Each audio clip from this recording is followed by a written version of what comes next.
Donc, bon, là, on va entrer dans le vif du sujet. Donc, on va parler de notre cours que nous avons vu la dernière fois, qui s'intitule La liturgie chrétienne. La liturgie chrétienne. Je voudrais vraiment aujourd'hui, comme on a commencé un peu tôt, qu'on aille vraiment jusqu'à la fin pour terminer ces cours. Alors, je ne sais pas s'il y a quelqu'un, un volontaire, qui peut faire juste un petit résumé de ce que nous avons vu.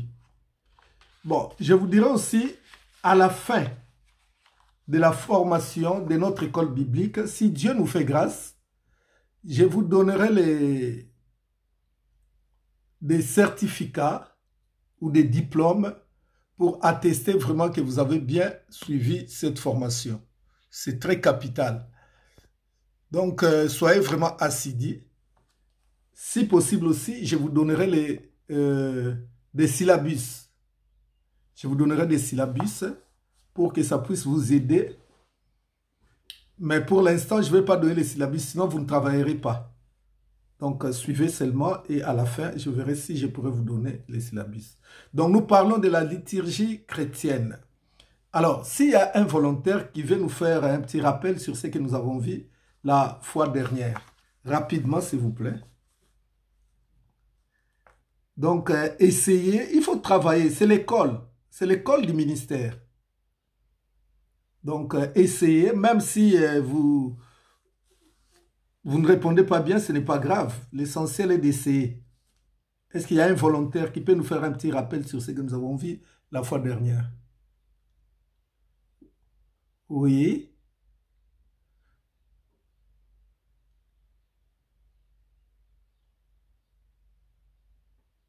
oui, oui, oui. Hmm, hmm. J'espère que tu ne lis pas, hein. Mais il faut maîtriser, il faut mettre ça en tête. Sinon, tu répètes exactement ce que moi j'ai dit.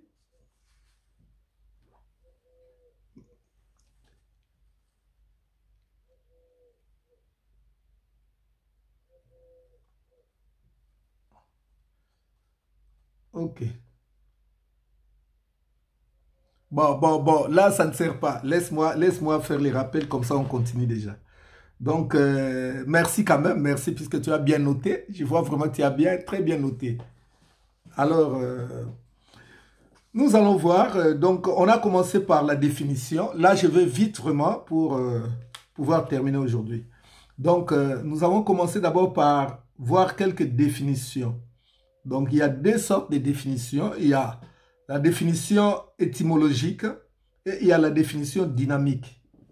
Dans la définition étymologique, nous avons vu que le mot liturgie vient du grec et du latin. Ça vient du grec et du latin. Vous savez, même la Bible a été traduite. La Bible a été traduite puisque la langue qu'on a écrit la Bible, c'était l'hébreu, les grecs et les... Ah, j'ai oublié une langue là.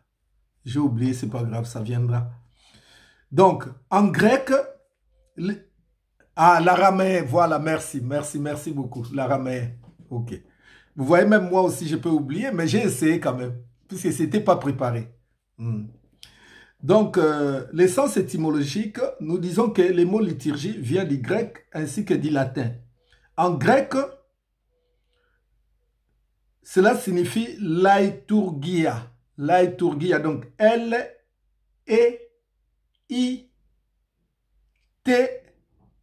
comme union, R, G, I comme Ida et A. Donc là, vous comprenez, donc c'est le mot laïtourgia en grec. Oui, oui, oui, oui. Hmm, hmm.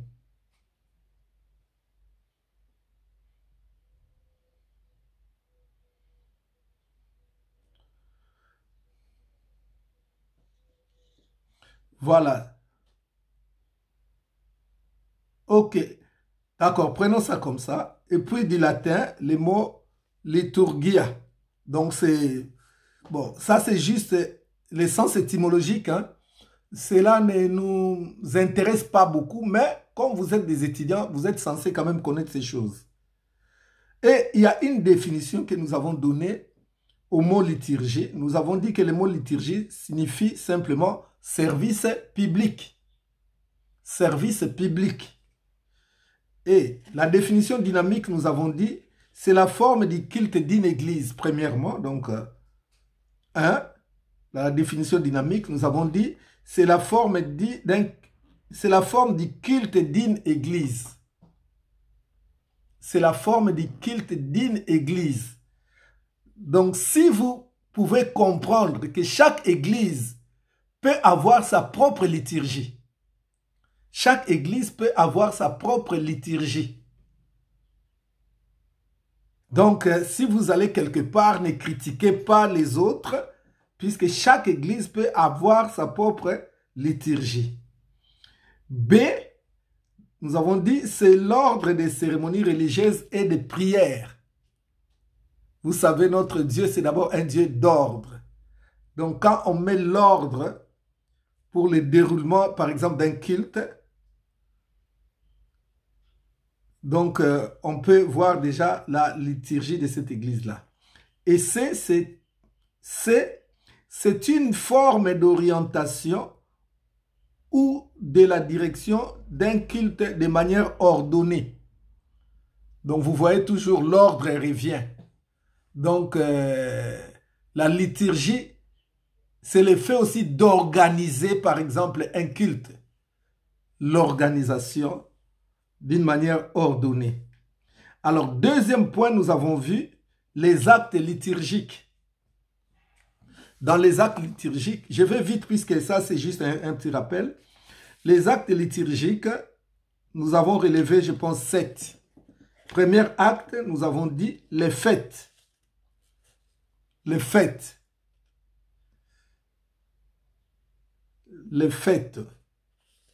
Anniversaire de l'église, par exemple, ou repas d'agapé, ce sont des fêtes dans une église. Il faut qu'il puisse avoir une liturgie bien ordonnée. Vous pouvez voir aussi quand il y a des fêtes ou certaines cérémonies dans l'église, les programmes, ce n'est pas de la même manière comme un culte ordinaire. 2, les cérémonies. Quand on parle des cérémonies, il y a par exemple la consécration des serviteurs de Dieu, des diacres. Tout ça sont des cérémonies. 3, la Sainte Seine. J'avais expliqué qu'il y a même des églises, nous on ne l'a jamais fait, mais un jour si Dieu permet, on le fera. Par exemple, le matin vous priez, mais le soir ou l'après-midi, on vous dit, on va rentrer à l'église pour aller prendre la Sainte Seine. Il y a des églises qui s'organisent comme ça. Donc la Sainte Seine, c'est à part. Donc c'est un acte liturgique. Le mariage également. Vous voyez, quand nous allons à l'église, puisqu'il y a un mariage, donc il y a une liturgie. Les services funéraires, nous avons dit, d'ailleurs quelqu'un m'a posé une question, est-ce que c'est normal de ramener un cercueil à l'église?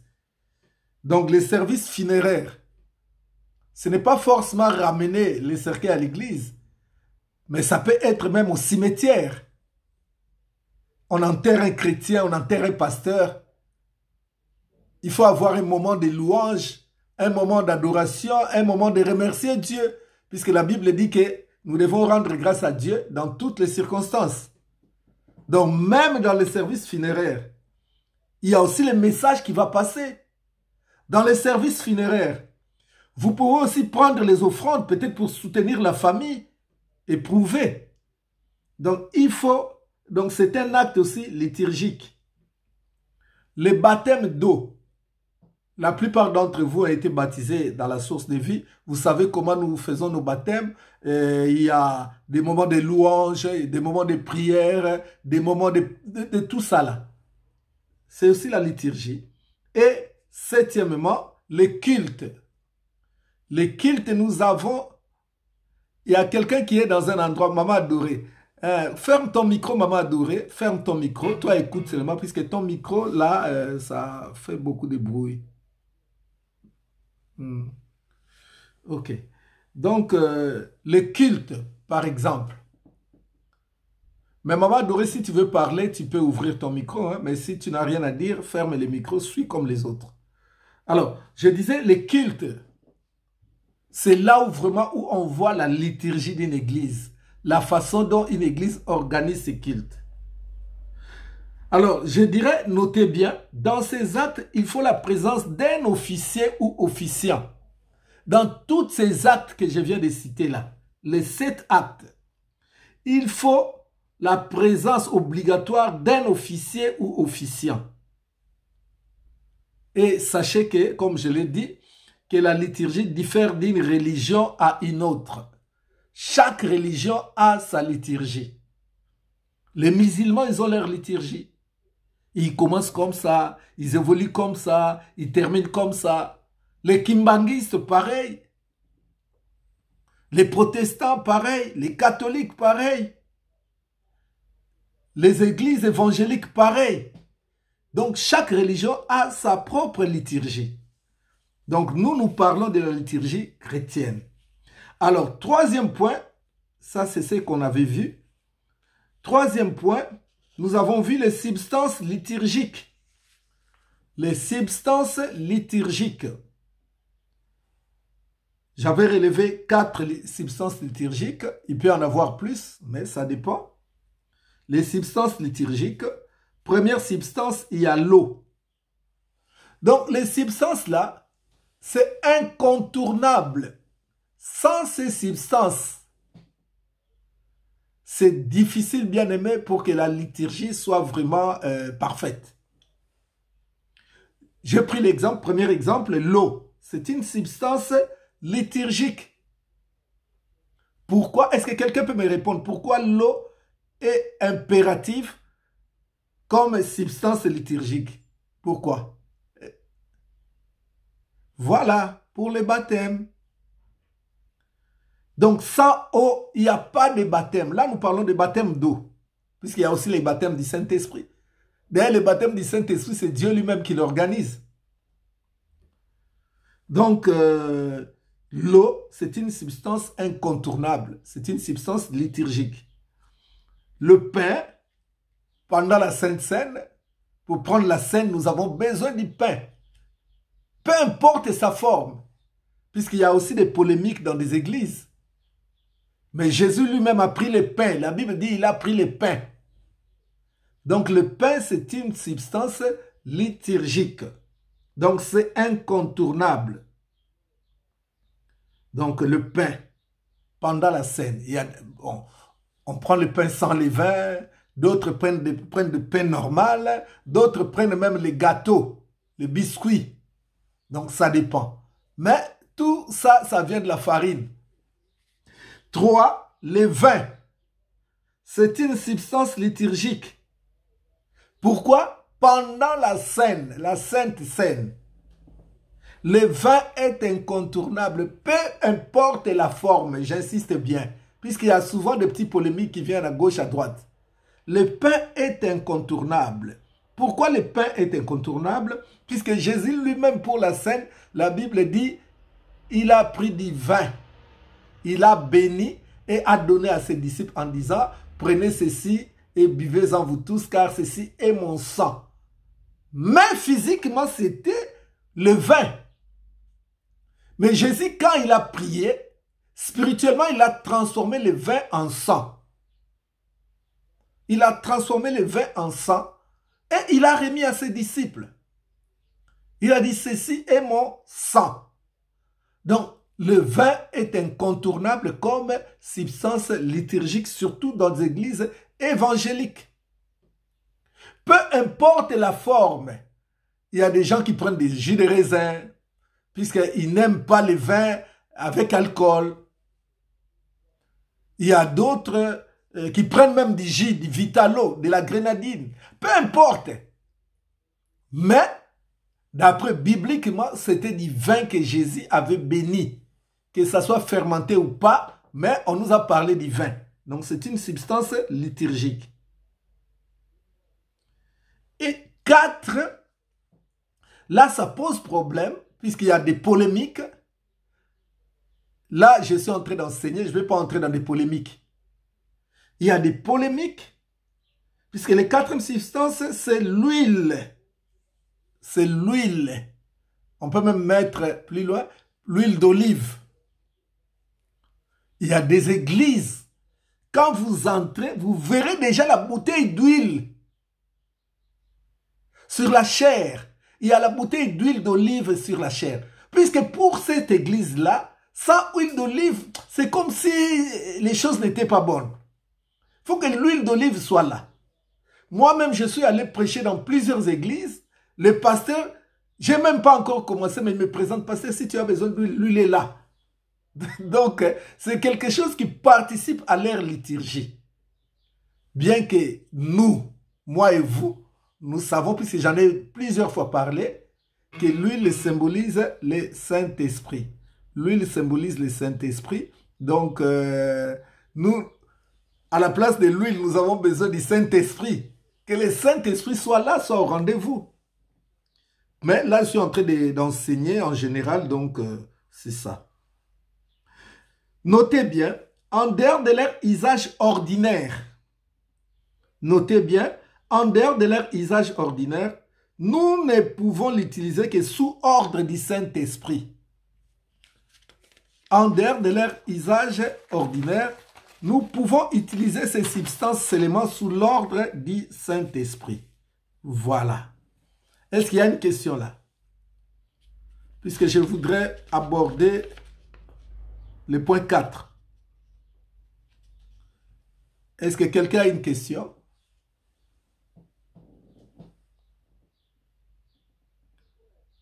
Ok, bon, c'est bon, on évolue. Alors, 4e point. Quand je donne des points, donc écrivez en majuscule. Hein. 4e point, c'est les cultes. Les cultes. Les cultes. Est-ce que quelqu'un peut me donner la définition du mot culte?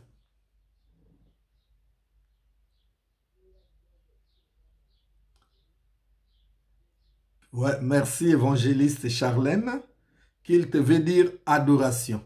Alors, comme définition, nous disons ceci. Le mot culte vient du mot latin cultus. Le mot culte, donc étymologiquement, vient du mot latin qui veut dire simplement cultus.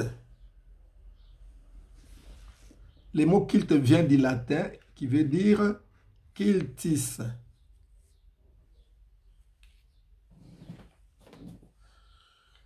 Le mot culte vient du latin cultus.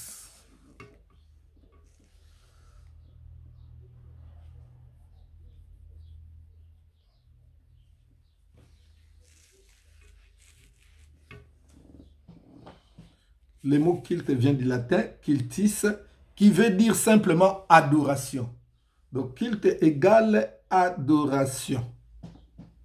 Il y a beaucoup de confusion sur ce point-là. Comme vous voyez, beaucoup de pasteurs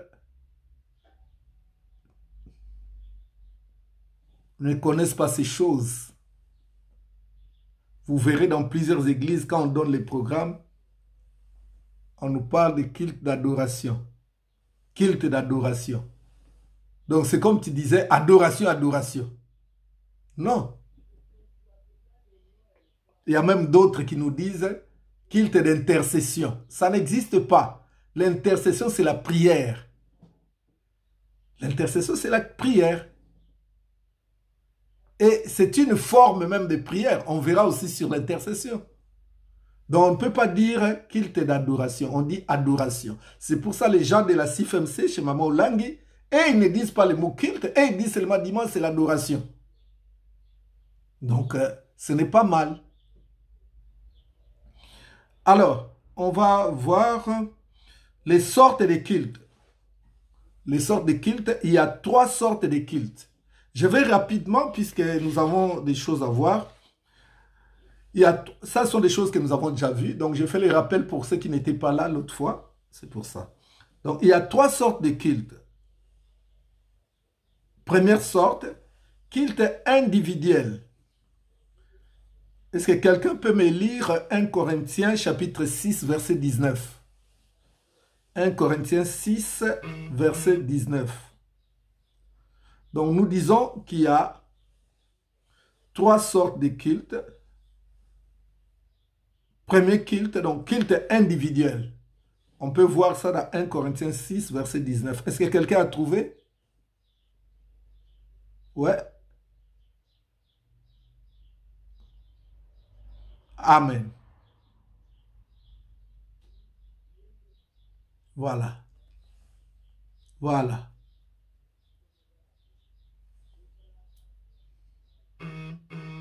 Voilà. Ok. Donc là, nous comprenons déjà, on nous parle de notre corps et les temples. Quand on voit même le culte, très souvent, le culte est célébré au temple. Donc toi-même, ton corps doit adorer Dieu. Ton corps doit magnifier Dieu. Ton corps doit rendre un culte à Dieu. C'est pour ça qu'on nous dit que vous ne vous appartenez plus. Puisque tout ce qui est à Dieu est sacré. À l'église, on ne peut pas entrer pour faire n'importe quoi. À l'église, c'est le lieu de l'adoration. Donc c'est pour ça que nous devons avoir des cultes individuels. Même quand nous prions à l'église, nous devons avoir des cultes individuels. Deuxième forme de culte, culte familial. Culte familial, c'est un culte qui doit avoir lieu en famille.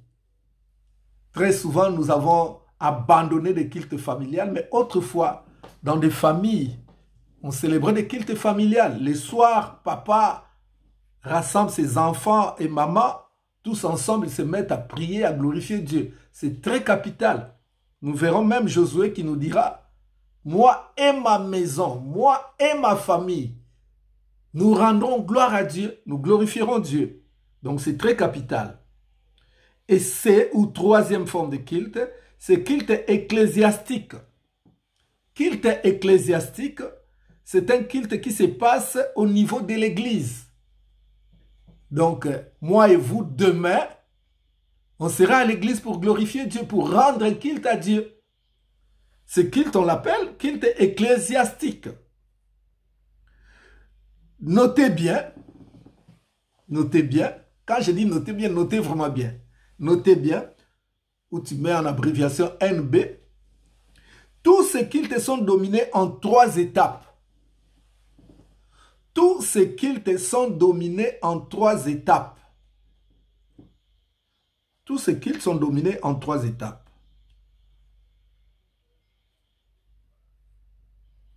Première étape, il y a l'adoration. Deuxième étape, il y a l'enseignement. Et troisième étape, il y a la prière.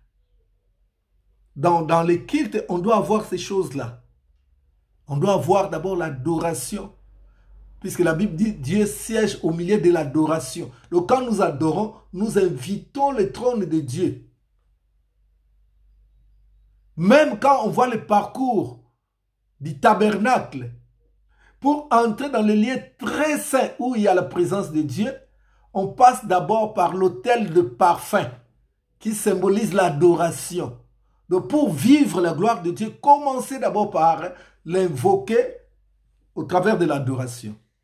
Deuxième étape, c'est l'enseignement. Et troisième étape, c'est la prière. Mais on verra plus loin, il y a l'adoration bien sûr, il y a l'enseignement, il y a la prière, mais il y a aussi les témoignages, il y a aussi les offrandes.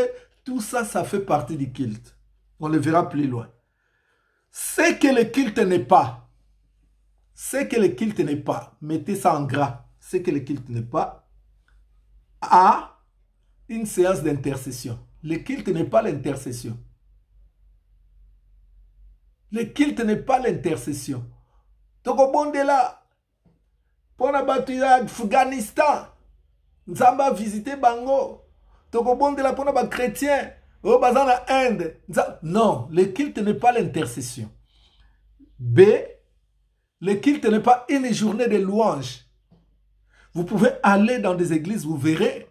Non, il n'y a même pas la parole. Louange, louange, louange. Les gens sont fatigués. Après, on passe aux offrandes. Après, c'est fini. Des fois même, on accorde une petite partie, quelques dizaines de minutes pour écouter la parole, entre guillemets. Mais vous demanderez aux gens, aujourd'hui, est-ce que le message à l'église? Ah, aujourd'hui, on a dansé. Vraiment, le frère là a bien chanté. Ah, maman t'étais vraiment, elle chante bien. Non, ce n'est pas ça. C'est, le culte n'est pas une campagne d'évangélisation. D, le culte n'est pas une rencontre de spectacles ou de compétitions. Par spectacle ou compétition, je donne l'exemple. Comme on a eu dernièrement le séminaire avec nos évangélistes. On voit, on aligne par exemple dans une journée 2 prédicatrices. Évangéliste Charlène commence. Papa, papa, papa. Allez, évangéliste Christelle vient. Elle veut prouver qu'elle, elle dépasse Charlène. Vous voyez, là, ça devient la compétition. C'est pour ça qu'on voit des fois dans des églises, le pasteur fait tomber l'autre, il vient. Non, non, non, ce n'est pas une compétition. On laisse Dieu faire à sa manière. Donc là, il faut faire très, très attention. D, le culte n'est pas une rencontre de spectacles ou de compétitions, ça je l'ai dit. Et il n'est pas un supermarché. Le culte n'est pas un supermarché. Il y a la présence divine. Il y a la présence du roi des rois.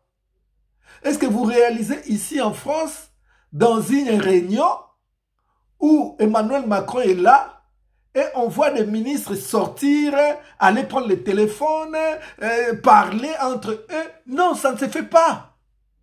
On peut te révoquer. Puisque le supérieur est là. Donc dans le culte n'est pas un supermarché, faire des va-et-vient, aller téléphoner, revenir, aller à la toilette, aller faire manger les enfants, tout ça là pendant le culte. Non! Il faut que l'officiant puisse être strict dans ces choses-là. Puisqu'il y a la présence de Dieu. Nous devons respecter Dieu. Des fois les gens, vous savez, là où il y a polémique, dans la Bible, on nous dit que les femmes doivent se taire à l'église. Si elles ont des choses, qu'elles interrogent leur mari à la maison. Pourquoi Paul les a dit ça? Puisque les femmes faisaient beaucoup de bruit pendant les cultes. Elles parlaient entre elles. S'il y a quelque chose qu'elle n'a pas compris, elle pose la question à sa voisine. Malobini Nyango, à tel mobile, André, Alobini. C'est pour ça que Paul a interdit que les femmes se taisent à l'église. C'était un cas particulier, puisqu'il y avait dérangement pendant les cultes. Alors Paul dira, s'il y a des questions, allez interroger vos maris à la maison, pas dans les cultes. Tu peux noter, je demanderai au pasteur après les cultes. Mais toi, tu demandes à ta voisine, ceci, cela. Ce n'est pas une bonne chose. Donc je pense que vous avez compris. Je pense que vous avez compris. Alors, là, c'était les thèses, c'est que le culte n'est pas. Mais maintenant, nous voulons aussi voir les thèses, c'est que le culte est. C'est que le culte est. Le mot culte veut dire adoration. Donc, pas culte, pas d'adoration. Et pas d'adoration, pas culte. Donc, les mots culte et adoration sont des synonymes. Sont des synonymes. Vous voyez quelqu'un comme Abraham qui dit, moi et mon petit, mon fils, nous allons adorer Dieu. Donc les cultes, c'est aussi les donner. Puisque moi et mon offrande, Isaac, c'était son offrande qu'il allait offrir à Dieu. Donc nous devons comprendre, l'offrande, c'est quelqu'un qui vient à l'église et qui ne donne pas son offrande. Bien aimé, son culte n'a pas été complet. C'est pour ça même Dieu dit, vous n'apparaîtrez pas les mains vides devant Dieu. Donc l'offrande est impérative. Excusez-moi de vous dire, surtout les modératrices ou modérateurs qui êtes là, les moments des offrandes, c'est un moment sacré. C'est un moment sacré, puisque l'offrande ouvre des portes. La Bible dit, le présent d'un homme lui ouvre des portes. L'offrande est sacrée. Des fois, on laisse passer les moments des offrandes comme un moment banal comme ça. Hein? On minimise. Non! L'officiant doit savoir exhorter. Quand on dit exhorter, ça ne veut pas dire prendre 10 minutes ou 15 minutes. Non! Tu peux prendre 3 minutes, même 5 minutes. Tu dis, bien aimé, on est arrivé à un moment vraiment très bénéfique pour nous. Vous voyez, comme Abraham, il est allé adorer, c'est ce que je vous dis là. Mais il n'est pas allé le main vide. Il a amené quelque chose de cher, son fils unique. Puisque adorer veut dire aussi offrir. Adorer veut dire aussi témoigner. Donc les moments des offrandes, avant, puisque nous, comment ça se passe? Bon, on va se mettre debout, on va venir donner nos offrandes, les protocoles vont nous aider. Non, ce n'est pas comme ça. Il faut montrer aux gens pourquoi donner. Il faut montrer aux gens pourquoi donner. Et rendre ces moments un moment sacré. Bon, maintenant, on va s'asseoir. Excusez-moi, on va prendre peut-être 5 minutes, on va parler des offrandes. Écoutez, la Bible dit ceci. La Bible dit ceci. Vous me volez par des dîmes et des offrandes. Bien, mais quand nous venons, nous devons rendre à Dieu ce qu'il nous a donné. Tout ça là, pendant 3 minutes, les gens sont assis. Et quand tu termines, tu dis, bon, comme c'est un moment solennel, on va, et la Bible nous dit que Dieu aime celui qui donne avec joie. Alors, on va nous entonner un cantique, mettons-nous maintenant debout, et les protocoles vont nous aider pour venir donner nos offrandes. Vous voyez comment ça se passe? Mais nous, c'est vite fait. Bon, le prédicateur finit, on commence à chanter. Bon, on va profiter pour donner nos offrandes. Est-ce que vous comprenez? On va profiter pour donner nos offrandes. C'est faux. On ne profite pas. Comme l'enseignement est capital, les offrandes aussi, c'est capital. C'est très capital. Est-ce que vous avez compris ce que je viens de dire? On ne doit pas faire passer les moments, surtout quand nous disons, on va profiter pour... Moi, ça me scandalise. C'est pour ça que j'ai dit, il faut que vous soyez vraiment enseignés, que vous compreniez des choses. C'est un moment très capital. Voyez Abraham qui partait avec son offrande, qui était son fils unique. Et on montre, il y a beaucoup de passages bibliques, il y a beaucoup de versets qui parlent des offrandes, qui parlent de donner à Dieu. Ce n'est pas les pasteurs qui doivent toujours venir pour dire « Pasteur Abeta, c'était, Pasteur Asala ». Non, quand on est officiant, c'est vous qui dirigez. Donc, vous avez le pouvoir. Donc, c'est très, très, très capital. Alors, on va arriver au 5e point. La réformulation de la liturgie cultuelle des églises dites de réveil. Donc, on va voir comment les églises de réveil organisent leur liturgie. Ou bien on parlera aussi des différentes étapes d'un culte. J'ai déjà commencé là, vous avez compris. Les différentes étapes d'un culte. Première étape, l'invocation. L'invocation. L'invocation. Donc ça c'est première étape. Comment les églises de réveil ou évangéliques organisent leur culte. D'abord, nous commençons par l'invocation. Tout doit commencer par l'invocation qui vient du verbe invoquer, qui veut dire faire appel à l'autorité de Dieu. Invoquer, c'est faire appel à l'autorité de Dieu. Nous les chrétiens. Tandis que les sataniques, quand ils invoquent, ils font appel à l'autorité des mauvais esprits, à l'autorité de Satan. Ils invoquent Satan. Ils font appel à l'autorité de Satan. Mais nous les chrétiens, avant toute chose, d'ailleurs la Bible dit, au commencement Dieu, avant le culte, il faut d'abord commencer par l'invocation. Il faut commencer par l'invocation. L'invocation doit être faite par la prière, par un cantique ou par un texte biblique.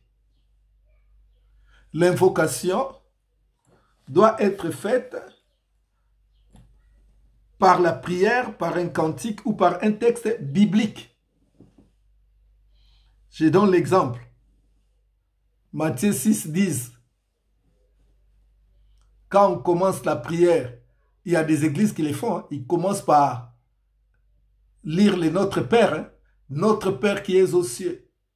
Que ton nom soit sanctifié. Que ton règne vienne. Que ta volonté soit faite. Vous comprenez? Donc ces paroles-là, ce sont des paroles d'invocation. On invoque Dieu. Que son règne descende. Et que sa volonté soit faite.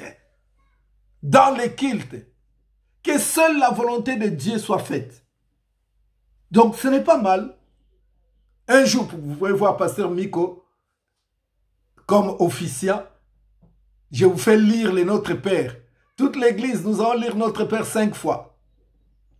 Notre Père qui es aux cieux, que ton nom soit sanctifié, que ton règne vienne et que ta volonté soit faite. Donc, bien aimé, on les lit 5 fois. C'est une prière d'invocation. Mais toi, tu peux être scandalisé. Ah, c'est comme les catholiques. Comment? Non, mais écoute les paroles. On invoque Dieu. Donc, on peut invoquer Dieu par un texte biblique. C'est pour ça que j'ai dit aux officiants que vous devez être libres.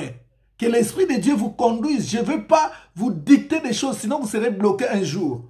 Mais faites ce que Dieu veut que vous puissiez faire. Laissez-vous guider par le Saint-Esprit. On peut aussi faire, lire par exemple Psaume 100. Attendez, je vais vous lire Psaume 100. Psaume 100.